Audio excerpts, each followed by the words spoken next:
All of his co-workers were gone. What could it mean? Stanley decided to go to the meeting room. Perhaps he had simply missed a memo. Perhaps. It is entirely possible. Oh, hi.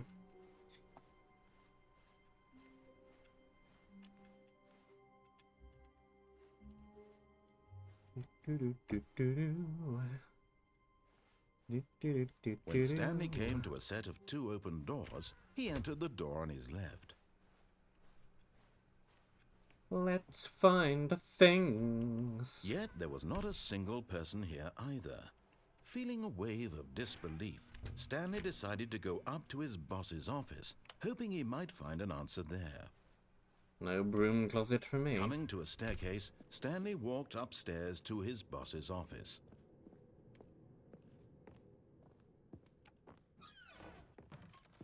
Yep.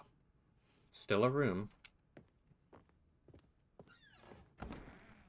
That's still a room, alright. That's also still a room. The moment he entered his manager's office, Stanley froze in his tracks. Not a living soul anywhere. Could he really be all alone? Well, probably. This was too much for Stanley to take. Too much for any man to take. He fell to his knees, bursting into half moans, half sobs, the guttural retching of life from a man denied any hope, any reason to keep going. Here on the floor, he lay prone, paralyzed by fear for nearly... Stanley was in such a rush to get through the story as quickly as possible, he didn't even have a single minute to just let the narrator talk. That kind of anxiety isn't healthy, so he relaxed for a few moments with some calming New Age music. Ding, ding, ding, ding. Ding, ding, ding, ding. Feeling soothed and rejuvenated, Stanley calmly walked forward into the opened passageway. Oh no, I feel very rejuvenated now. Yes, thanks. Extremely rejuvenated. Totally.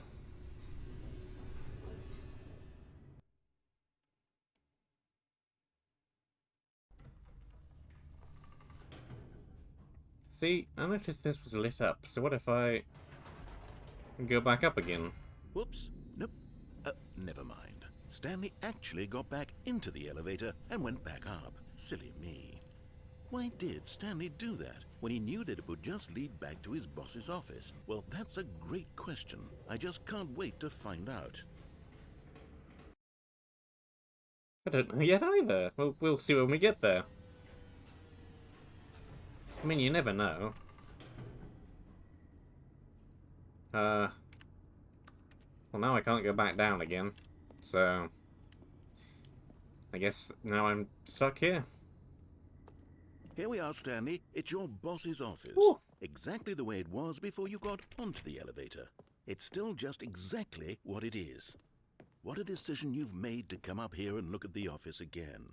This has fleshed out the plot of the story in new and fascinating ways I could have never anticipated. It's that keen eye for storytelling that you have, an incisive rapid fire of critical plot points, one after the other, weaving a rich tapestry of uncompromising narrative. Wow!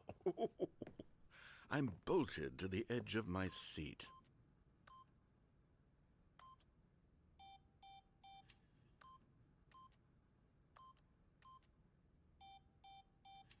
Huh, well that doesn't work anymore. It's always good to double check things though, you know. Never hurts. Never hurts to have a second look at things. Make sure you're not missed anything, you know.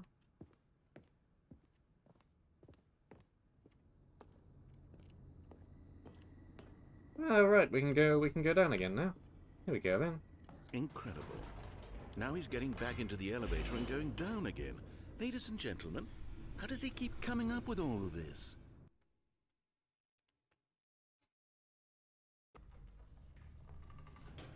I know, it's just inspiring, isn't it? You never know what's going to happen next. Did you think we were going to go forward down the spooky corridor? No. It's time once again to go back up in the elevator. I can't even begin to grapple with what might be up there. Is it the boss's office again?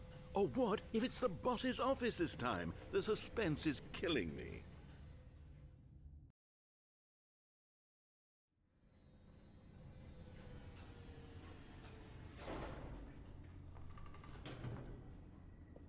You never know, it could go somewhere completely different. Oh my god. It's the boss's office. This absolutely changes everything for me. Give me a timeout here for a minute while I process this.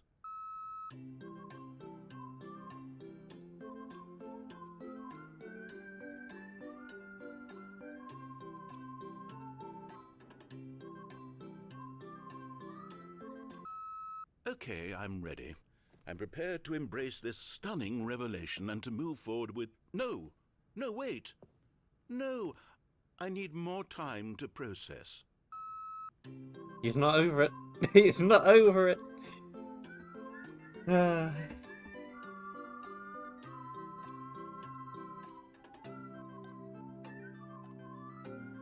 Well...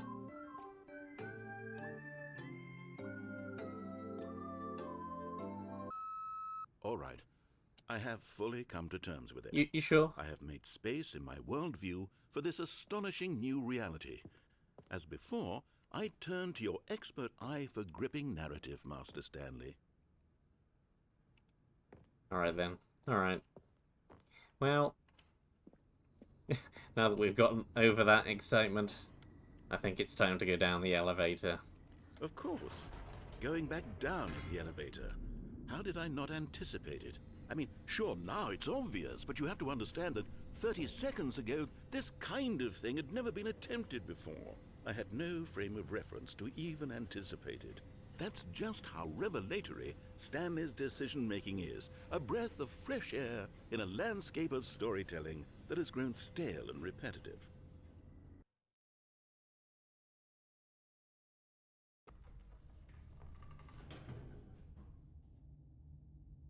You know, you could just shut down the controls to the button.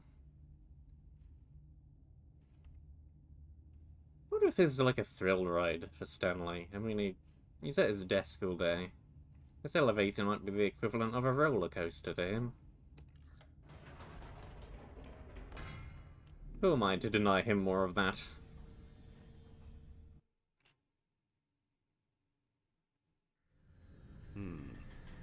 You know what? I've just thought of something. Hold on, let's stop for a moment. Don't you realize? It's the anticipation, Stanley. You and I, we have no way of knowing what will be at the top of this elevator. But the True. suspense, the agony of waiting and anticipating and having to guess, that's the real thrill. Yeah, I simply yeah. don't want to let that feeling go. It's so precious, so fleeting. Why don't we take this elevator ride nice and slow? There we go. Isn't this so much more exciting? You know, Stanley, it seems like nowadays the only thing that audiences want is to be shocked as loudly and frequently as possible. It's They true. want big, explosive moments flung right in their faces from the very moment that things get started. Not wrong. But where's the tension? Where's the trust in the audience to build a slow and nuanced appreciation for the story, the characters? Why aren't we given time to imagine the surprises, to have to think and to anticipate, and then to marvel at the eventual reveal? This is storytelling, Stanley. What you and I are doing right now. This is the most exciting narrative to be developed in years, and it's really all because of you. You're the one who took this bold step of revisiting the exact same locations over and over. Truly, I mean it. This is unique and different. It's not like anything else out there. You see, I want stories that surprise me, Stanley. I want to have to think. I want to be engaged and not pandered to. We're being fed such unimaginative drivel all the time, and we all know it, which is why we're so starved for content that makes us feel sharp and vital and alive. That's why people like you so much, Stanley. because you're not afraid to spit in the face of tradition. You're a role model, you know? People look up to you. Well, I like which to is think why, so. Oh, I didn't know when to spring this on you, but, well, I've gathered a little press conference for you, so that you can talk about your work and your storytelling and your life. Yes, I know you're not much for the public eye, but I thought it would especially mean a lot to the people who have been following you from the beginning. They really look up to you, Stanley. I don't know if you realize the impact you have on them. This is the kind of gesture that might leave a tremendous impact on them for the better. Oh good, we're here. Guess what? It's not the boss's office. Okay, the room where we're holding the press conference should be just around the corner here somewhere. See, well, I was right all along then, wasn't I, really? World's healthiest human being. How we did it, the pyramids. Live the guy who went to Mars. Stanley live on stage, wow. This looks very prestigious.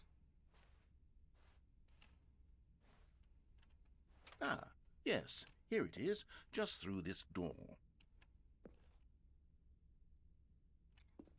What's the point of that curtain, though? The curtain would be drawn across of nothing. Also, there's an orb. The world's first sentient machine. An arm? Sure. All right, are you ready? I've told them you're going to speak a little bit about the nature of surprise in storytelling, and what it means to craft a truly unpredictable narrative. Oh, don't worry, you'll do great. Just be yourself and speak from the heart. I'm really proud of you, Stanley. Okay, it looks like they're ready for you. Go get 'em.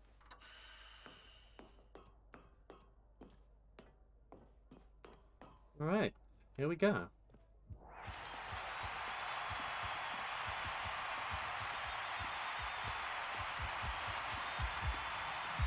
I guess there are people in this game.